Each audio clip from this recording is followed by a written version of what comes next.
आपको इस पे पता चलनी शुरू हो जाएंगी। लेट्स स्टार्ट, हम लोग शुरू करते हैं इस पे। डन?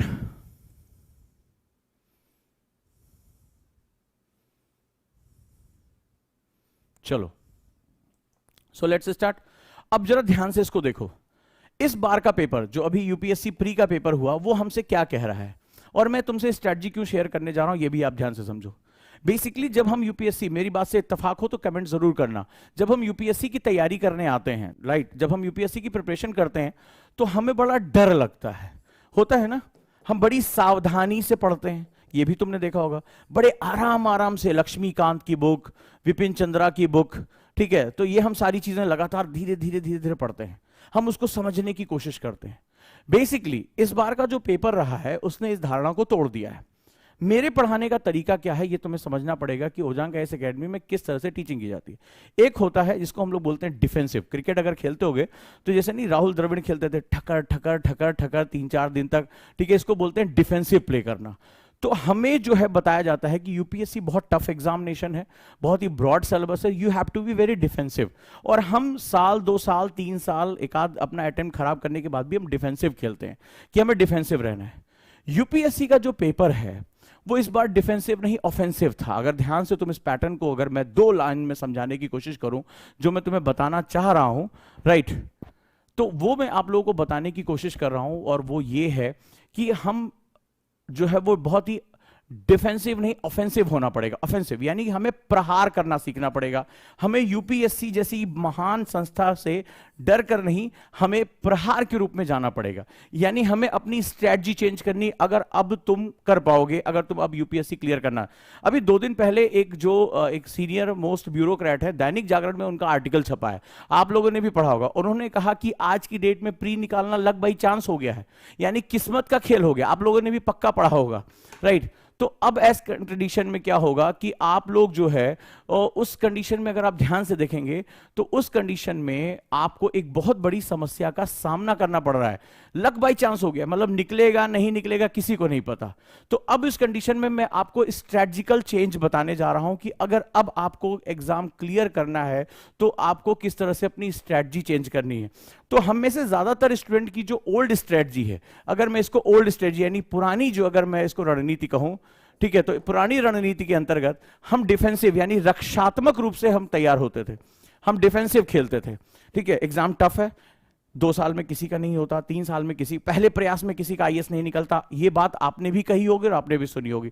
सो हम डिफेंसिव, माँ बाबू जी को बता दिया अरे बहुत टफ एग्जाम है जल्दी नहीं होता।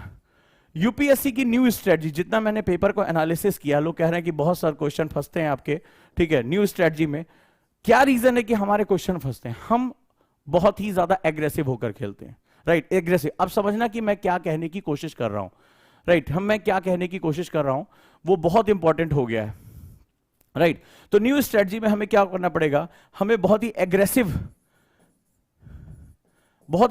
होकर, बहुत ही ऑफेंसिव होकर हमें खेलना पड़ेगा। हमें फ्रंट फुट पे, अगर क्रिकेट आप लोग जानते होंगे तो हमें फ्रंट फुट पे खेलना पड़ेगा। अगर आप यूपीएससी को इस कठिन, ठीक है, अगर इस कठिन सेगमेंट में अगर आप क्रैक करना चाहते हो, तो अब बेसिकली ये तैयारी का कौन सा तरीका, ये नई स्ट्रेटजी, नई रणनीति क्या है, हम कैसे ऑफेंसिव खेलते हैं, मैं इसको थोड़ा सा और एलेबोरेट करता हूं।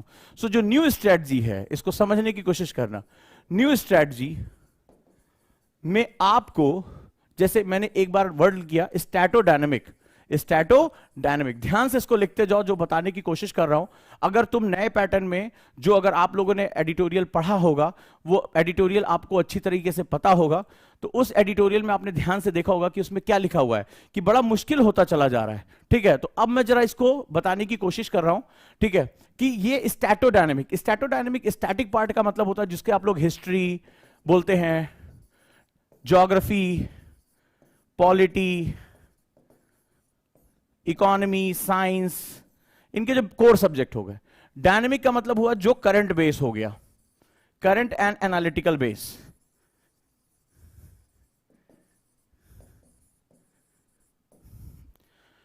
तो स्ट्रेटोडायनेमिक बेस हो गया, लेकिन जो नई स्ट्रेटजी है वो बहुत ही ऑफेंसिव, रिस्क टेकिंग है। ऐसे बहुत से इस बार क्वेश्चन आए जिनके ऑप्शन में बड़ा हेर फेर था, ठीक है, जिनके ऑप्शन में बड़ा हेर फेर था, और वो लार्जर डायमेंशन, जैसे मैंने योजना और कुरुक्षेत्र की क्लास पढ़ाई, योजना प्लस कुरुक्षेत्र की क्लास पढ़ाई।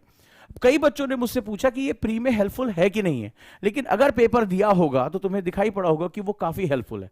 डायरेक्टली क्वेश्चन नहीं आएंगे अब किसी सोर्स से, लेकिन वो ये बताता है कि इस सोर्स से मुझे एक ऑप्शन, अगर 4 ऑप्शन दिए हुए हैं तो उसमें एक ऑप्शन को आइडेंटिफाई करने में मुझे बहुत ज्यादा हेल्प हो रही है, बहुत ज्यादा हेल्प हो रही है। सो इन दैट केस ये बहुत ही इंपॉर्टेंट जो होती है नई स्ट्रेटजी। न्यू स्ट्रेटजी में आपको बहुत ही फ्रंट फुट पे खेलना पड़ेगा। अब फ्रंट फुट पे खेलने के लिए अगर आप लोगों ने क्रिकेट देखा होगा, जो खिलाड़ी जिसको जैसे जीतना होता है तो जब वो फ्रंट फुट पे खेलता है तो वो रिस्क टेकिंग कैपेसिटी उसकी बढ़ जाती है। यही सेम एडिटोरियल कहा गया है 2 दिन पहले जो दैनिक जागरण में एडिटोरियल छपा था कि अब प्री निकालना बहुत ज्यादा रिस्की हो गया है। अब जो है वो लक बाई चांस का खेल होता चला जा रहा है, निकला तो नहीं निकला, किसी को नहीं पता चलता क्या हो रहा है। तो ये जो फ्रंट फुट है, इस बार जैसे कई बच्चों ने देखा जीएस अच्छा हुआ, सीसैट में लुढ़क गए, ठीक है, जीएस के किसी एक पोर्शन के क्वेश्चन ही उन्हें समझ में नहीं आया कि बेसिकली क्या हो रहा है। तो अब इस कंडीशन में क्या होगा, इस पर्टिकुलर कंडीशन में आपको नई स्ट्रेटजी, अगर आप यूपीएससी क्रैक करना चाहते हैं तो आपको नई स्ट्रेटजी के अंतर्गत स्टैटोडायनामिक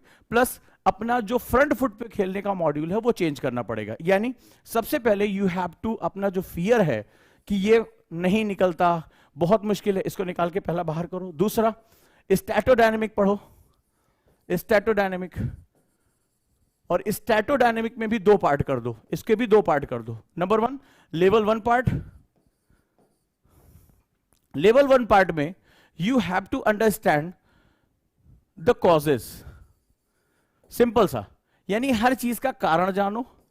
लेवल 2 में, जिसको हम लोग लेवल 2 एक ही सब्जेक्ट का, मान लो हिस्ट्री पढ़ रहे हो तो हिस्ट्री के 2 पार्ट होंगे, लेवल 1 एंड लेवल 2, राइट। अब उस कंडीशन में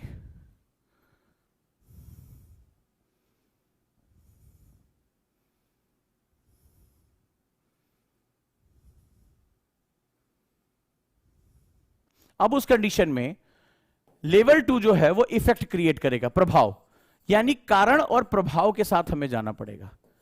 कारण का मतलब होता है किसी चीज का कारण, यानी उसके सीक्वेंस, उसके होने, उसके आगे बढ़ने कि आपको कारणों की जांच करनी है। यानी कि ये क्या कहलाता है, इसको एनालिसिस पार्ट बोलते हैं। क्या बोलते हैं, नाम तो सुना होगा, एनालिसिस पार्ट बोलते हैं इसको, हम लोग बोलते हैं विश्लेषण करना। और जो लेवल 2 होता है, जो इफेक्ट होता है, प्रभाव, प्रभाव बहुत व्यापक होता है। जैसे मान लीजिए कोई ह्यूमन एक्टिविटी, इकोनॉमिक एक्टिविटी हो रही है तो उसका समाज पर प्रभाव, उसका पर्यावरण पर प्रभाव, उसका महिलाओं पर प्रभाव, उसका बच्चों का प्रभाव। मान लो एग्जांपल लेता हूं, ठीक है, तो मान लो लेवल 2 में आप ग्लोबलाइजेशन पढ़ रहे हो, राइट, आप भूमंडलीकरण पढ़ रहे हो, नाम तो सुना ही होगा, एग्जाम में क्वेश्चन भी आते हैं, ठीक है, ग्लोबलाइजेशन, भूमंडलीकरण पढ़ लो।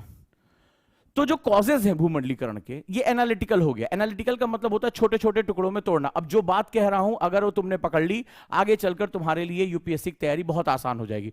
तुम एक एग्रेसिव खिलाड़ी की तरह फ्रंट फुट पर खेलोगे, अदरवाइज पूरे टाइम डिफेंसिव रहोगे और धीरे धीरे धीरे धीरे पीछे की तरफ भागते चले जाओगे। अब जो बात मैं आपसे कहने जा रहा हूं, ठीक है, अब जरा हम इसके बारे में देखते हैं।